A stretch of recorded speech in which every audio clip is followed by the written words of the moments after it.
அனைவருக்கும் வணக்கம். ரேஷன் கடை ரிசல்ட் பற்றின அப்டேட்டை தொடர்ந்து பார்த்துட்ருக்கோம். அந்த வகையில் பார்த்தீங்க அப்படின்னாக்கா இன்று காலை வந்திருக்கக்கூடிய நியூஸு இன்றைக்கி மட்டும் பார்த்தீங்க அப்படின்னாக்கா 4 மாவட்டத்துக்கான ரிசல்ட் வந்து வெளியிட்டிருக்காங்க. அதில் ஒன்று தான் வந்து விழுப்புரம் மாவட்டம். அதேமாதிரி ரிசல்ட் பார்க்காதவங்க உடனடியாக போய் பாருங்கள். விழுப்புரம் மாவட்டத்துக்கு வந்துடுச்சு, திருவள்ளூர் மாவட்டத்துக்கு வந்துடுச்சு, அப்புறம் தூத்துக்குடி மாவட்டத்துக்கு வந்துடுச்சு, புதுக்கோட்டை மாவட்டத்துக்கு வந்துடுச்சு. ஆக மொத்தம் இன்றைக்கி பார்த்தீங்க அப்படின்னாக்கா 4 மாவட்டத்துக்கான ரிசல்ட் வந்து அதிரடியாக அடுத்தடுத்து வந்திருக்கு.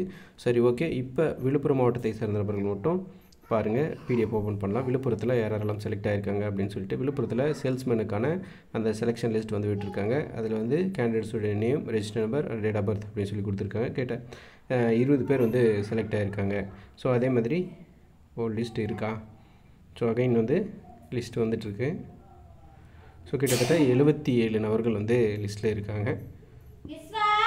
ஸோ மேலும் ரேஷன் ஷாப் பற்றின புதிய அப்டேட் மற்றும் புதிய தகவல்களுடன் அடுத்தடுத்த வீடியோக்களில் சந்திக்கிறேன். நன்றி.